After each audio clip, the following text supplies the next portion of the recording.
Hello, fellow kingdom builders. We are on day 6, and before we go any further, I had to record all these videos on the same day. So, yes, all this is staying the same. But anyway, thank you so much. It is day 6, and this is exciting because day 6 and day 7 are a little bit shorter than any other day. So we're just gonna go in straight and dive in without, talking too much, because we've been going through the past couple of days and it all narrows down to day 6 and day 7. So first of all, let's get into day 6. Hi there, welcome to my channel where faith fuels purpose, wealth, and wisdom. Remember to like, share, and subscribe. Healing of the land, right? Let's just get right to it, because it all comes down to this, where the presence of God flows once it goes, because we saw that in day 5, right? Revival means God's presence, innovation is flowing, and before all that can happen, we broke altars day 1 to day 4. Day 5, we're inviting the presence of God. Now day 6 is like, God, now you're here. The land has to be healed because the presence of God is here. Where the presence of God is, there is liberty. And Second Chronicles 7:14 is the theme verse, main theme verse for today. It says in NLT, "Then if my people who are called by my name will humble themselves and pray and seek my face and turn from their wicked ways, I will hear from heaven and will forgive their sins and restore their land." That is from the NLT. From the CEV version, Contemporary English Version, it says, "I will forgive them and make their land fertile once again. If my people who are called by my name will humble themselves," humility, "and prayer, seek," to have that hunger for God, "and turn away." It's not just about all that, but also turn away from wicked ways, I will hear from heaven and I will forgive their sins and I will make their land. I will make your business. I will make your finances. I will make your job fertile again, right? So let's dive in a little bit into healing of the land. Land is not just soil. Land is not just earth, but it is a living witness that reflects the spiritual condition of its inhabitants. Remember, on day 1, we're talking about identity. If you want to know what governs the territory, the people, the culture, who have lived there, what has been done. So the land also takes in on that. And that's why we're able to, okay, if we tackle all that, then we come back down to the flow of the land. If blood is shed, it goes to the land, and the land still speaks. You see, the blood still speaks. So is the blood on the land, on the earth. So it is a living witness that reflects the spiritual condition of its inhabitants. Healing of the land, it doesn't just start with the soil, but it starts with the hearts of God's people. When we return to Him, He releases healing to the territory. Covenant obedience activates blessing in the land. A couple things. When God's people live in obedience, a few things happen. Economy systems align, creation responds, justice returns. That means no corruption. It takes process, it takes time, but I look forward to a day whereby it takes me and you. Your business should not be operating in a manner of oppression, corruption, trying to prosper at the expense of your employees. It shouldn't be like that. No form of illicit growth here. But when we plead the blood of Jesus over a city, over a nation, or over a workplace, we have done that over the past couple of days. We have pleaded the blood of Jesus. We have gone into the courtrooms of heaven. We are canceling demonic legal claims. We are also cleansing generational pollution. And we're inviting heaven's mercy to rewrite the destiny of a territory. So, healing of the land, we've seen, it doesn't just start from the soil. It's me and you. So if you wanted to reflect on your business, the land doesn't mean just earth. The land is your finances as a kingdom builder. The land is your business as a kingdom builder. The land is the economy as a kingdom builder. If you want it to reflect in your business, it takes you. After all, you are the steward of that business. If the steward of that business is going in a wrong direction, how do you expect the business to go in a right direction? It can't. It really cannot. So, based on a couple verses, we'll go through when a land is healed, it shows up in various tangible ways. The first one is according to 2 Chronicles, which is our theme verse, is through agricultural and also environmental ways. It shows that I'll make their land fertile again. There's gonna be rain, there's gonna be fruitfulness, and there won't be drought. That is just in layman terms. According to Genesis 41, is there'll be prosperity and innovation. That is according to the story of Joseph, of which we talked about it. God will give us ideas.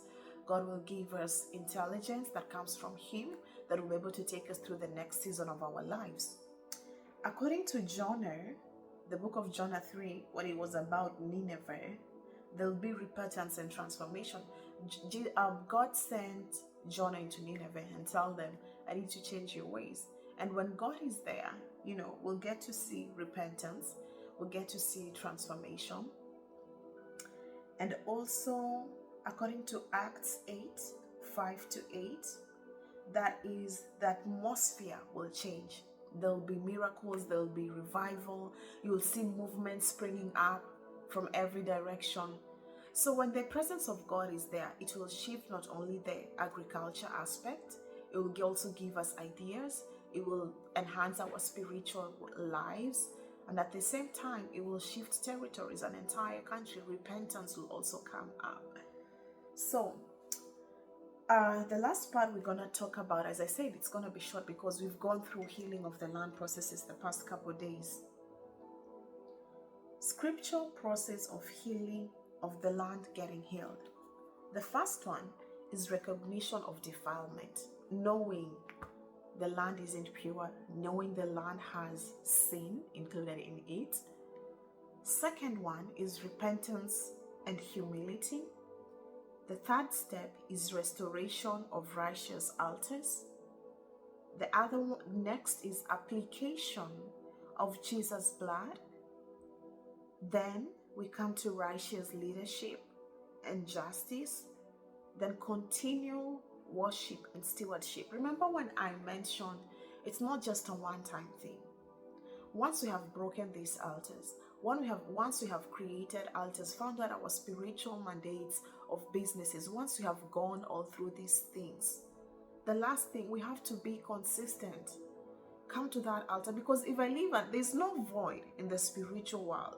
If I created an altar and I don't come to it, they'll come bury it. Remember Abraham, the Pharisees, I believe so.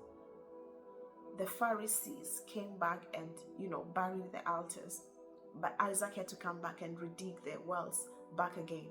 Well, that time symbolized an altar. Each time you had an encounter with God, they dug a well, right?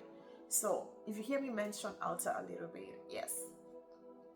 But at the same time, if you leave it bare, the enemy has the capability of coming back and polluting it. Remember that. So you always have to be continual worship into that altar. And then the last thing is manifestation. So it is that process. Because according to 7:14, that is where the whole thing comes from. The whole process just lies in that scripture. The people who are called by my name humble themselves. They repent, they pray, they seek. Then I will come and heal the land. And in between there, once you've come, repented and seek, you plead the blood of Jesus, you change your ways, you keep worshiping God, then God shows up. So when I pray today that because you've stayed consistent over the past couple of days, The healing power of God will flow into your finances. The healing power of restoration will flow into your business, will flow into every area of your life. Because it's not just about one area, but it's about all.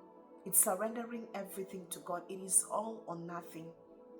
We plead the mercies of God, because already, God, every single day, even before we utter our word, in one way or another, we are not perfect, but we have sinned against you. So we plead the mercy of God, and we pray that the power of God rests upon us and flows into every area of our life, that every broken thing, anything that is not of you, will come and heal, that we speak restoration. We walk in the alignment of the heavens, and we come in the authority of the heavens, and also in the authority of the blood of the name of Jesus. That every ill thing, whether it's your health, whether it's your business, whether it's your finances, whether it's your mind, your spiritual life, I speak healing. That the healing of the Almighty God flows unto you. That moving forward, you will get to experience a completion. You'll get to experience God move into areas. Things will begin to happen. Things that have stayed dormant for ages because the spirits, the territorial forces were blocking it. That it will begin to move because the power of God will begin to flow through. And the healing of the land will become fertile again. Sometimes it's about declaring these things. You declare it every single day. I will walk. I am a lender and I am not a borrower. I am the head and I am not the tail. My business shall bear fruit in and out of season. I remember a time, that's just a few weeks ago, it was the business was not going so well. And that day in the morning, I was listening. God, you're the covenant keeping God, to Victoria Renzi. You're the covenant keeping God. And I kept repeating that every single time. And I'm like, my business shall bear fruit in and out of season, especially out of season. My business, I remember it was like about a 45-minute drive to work. And I was feeling so frustrated that nothing was working out. Nothing is going according, because every day there's this spirit of heaviness. It feels like everything is collapsing. But I went in declaring, it's by faith, by faith. You call things that not at what they are, not what you see, but you call it from the unseen. By faith, my business shall bear fruit in and out of season, especially out of season. Oh God, you're the covenant keeping God. My business belongs to you. My business shall honor you. Therefore, it shall bear fruit, especially out of season. It shall not be like the fig tree. You need to make these declarations over your businesses, over your finances, over your workplace. It shall bear fruit, especially out of season. If anything, go with that. Declare it. Speak it out. Because sometimes you're like, my business shall bear fruit in and out of season, and you don't do anything about it. Remember, for it to bear fruit, especially in and out of season, that means it is planted by the streams of living water. That means that God is flowing through the roots of that tree. That tree is your business. And that means it is not sustained by your strength. It is sustained by the Almighty Father, the maker of heaven and earth.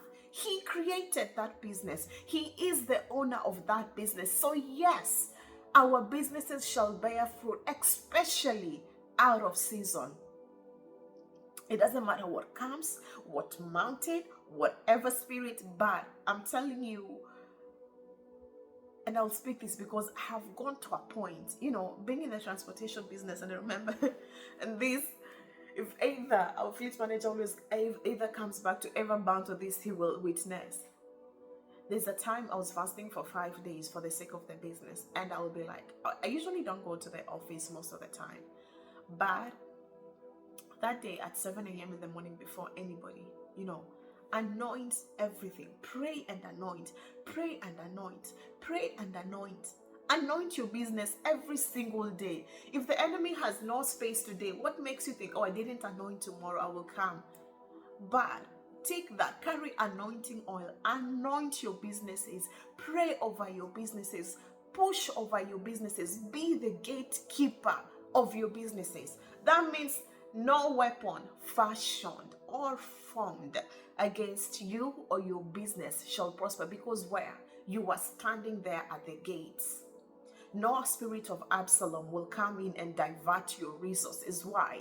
Because you're standing there at the gates. Before I even divert further, because that is where we're going to gatekeeping. So I pray that the healing of the land, I pray that your business is healed, and see you on day 7, whereby we're speaking about gatekeeping anointing.